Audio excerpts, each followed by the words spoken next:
সাবধান, রমজান মাসে ভুলেও করবেন না এই তিনটি কাজ। রোজার মাসে যারা এই তিনটি কাজ করবে তাদের উপর আল্লাহর লানত আসবে, তারা শয়তানের অনুসারী হবে। রমজান মাসে যারা এই তিনটি কাজ করবে তাদের নামাজ রোজা তো কবুল হবেই না, বরং তারা গুনাহগার হবে। অভ্যাসগত কারণে অনেকেই রমজান মাসে এই তিনটি ভুল করে থাকি। আমাদের প্রিয় নবী তার উম্মতদের এই তিনটি কাজ করতে বারবার নিষেধ করে গেছেন। যারা রাসূলের কথা মনে প্রাণে বিশ্বাস করেন অবশ্যই তারা আলহামদুলিল্লাহ কমেন্ট করবেন এবং ভিডিওটি শেয়ার করে আপনার মুসলিম ভাই ও বোনদেরকে সতর্ক করে দিবেন। না জানার কারণে অনেকেই এই রহমতের মাসে আল্লাহর রহমত থেকে বঞ্চিত হবে। প্রিয় দর্শক, রমজান মাসকে একটি রহমতের মাস বলা হয়েছে। এই মাসে কবরের আযাব বন্ধ থাকে, শয়তান শিকলবন্দি থাকে ও বান্দাদের সওয়াবের পাল্লা দ্বিগুণ করে দেওয়া হয়। যেখানে একটি ভালো কাজের জন্য 10টি নেকি দেওয়া হতো, সেখানে দেওয়া হবে 20টি নেকি। বুঝতেই পারছেন কতটা গুরুত্বপূর্ণ এই রমজান মাস। অবশ্যই সতর্ক থাকবেন এবং এই তিনটি কাজ থেকে নিজেদেরকে বিরত রাখবেন। রমজান আত্মশুদ্ধির মাস।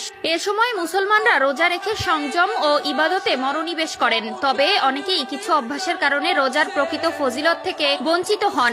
রমজানের পবিত্রতা রক্ষার জন্য কিছু কাজ থেকে বিরত থাকা জরুরি। 1 নম্বরে, রমজান মাসে রোজা রেখে যে কাজ করা যাবে না তা হলো অপ্রয়োজনে অতিরিক্ত ঘুমানো ও অলস সময় কাটানো। রমজানে অনেকেই সারাদিন ঘুমিয়ে বা অলস সময় কাটিয়ে দেন, যা রোজার মূল উদ্দেশ্য নষ্ট করে। বরং এ সময় কোরআন তেলাওয়াত, ইবাদত ও দান সদকা করা উচিত। অনেকে আছে রোজা রেখে ক্লান্ত হওয়ার ভয়ে সারাদিন শুয়ে বসে থাকে, কাজকর্ম থেকে বিরত থাকে, সময় কাটানোর জন্য ফোনে অযথা সময় নষ্ট করে। এগুলো ভুলেও করা যাবে না। এই মাসে আপনি যত বেশি আমল করবেন ততই নেকি পাবেন। 2 নম্বরে, রমজান মাসে রোজা রেখে যে কাজ করা যাবে না তা হলো দেরিতে নামাজ পড়া বা নামাজ ফাঁকি দেওয়া। অনেকেই রোজার ক্লান্তির কারণে নামাজ ফেলে রাখেন বা দেরি করে পড়েন, অথচ নামাজ ইসলামের অন্যতম স্তম্ভ এবং রমজানে এটি আরো বেশি গুরুত্বের সঙ্গে আদায় করা উচিত। মনে রাখতে হবে ইসলামে সর্বপ্রথম নামাজের কথা বলা হয়েছে। এছাড়াও রোজায় একটি ফরজ, কিন্তু 5 ওয়াক্ত নামাজে আপনার জন্য বরাদ্দ রয়েছে 17টি ফরজ। অবশ্যই অবহেলা করে নামাজ ফেলে রাখবেন না। আজান দেওয়ার সাথে সাথে ওযু করে নামাজ আদায় করে নিবেন এবং পুরুষেরা জামাতের সাথে নামাজ আদায় করবেন।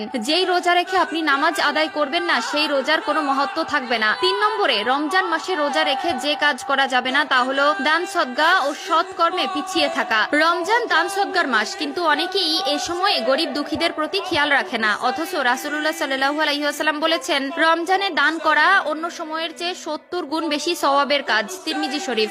রমজান আত্মশুদ্ধি, ধৈর্য ও সংযমের মাস। তাই এই সময়ে উল্লেখিত কাজগুলো থেকে বিরত থেকে ইবাদত, নেক আমল ও সৎ কর্মে মনোনিবেশ করা উচিত। এছাড়াও যে কাজগুলো করা উচিত নয় তা হলো মিথ্যা বলা ও গীবত করা বা পরনিন্দা করা, রাগ ও অভদ্র আচরণ করা, অপচয় ও অতিরিক্ত খাওয়া, অশ্লীল ও অনৈতিক কাজ করা। রাসূলুল্লাহ সাল্লাল্লাহু আলাইহি ওয়াসাল্লাম বলেছেন, যে ব্যক্তি মিথ্যা কথা ও কাজ পরিত্যাগ করেন না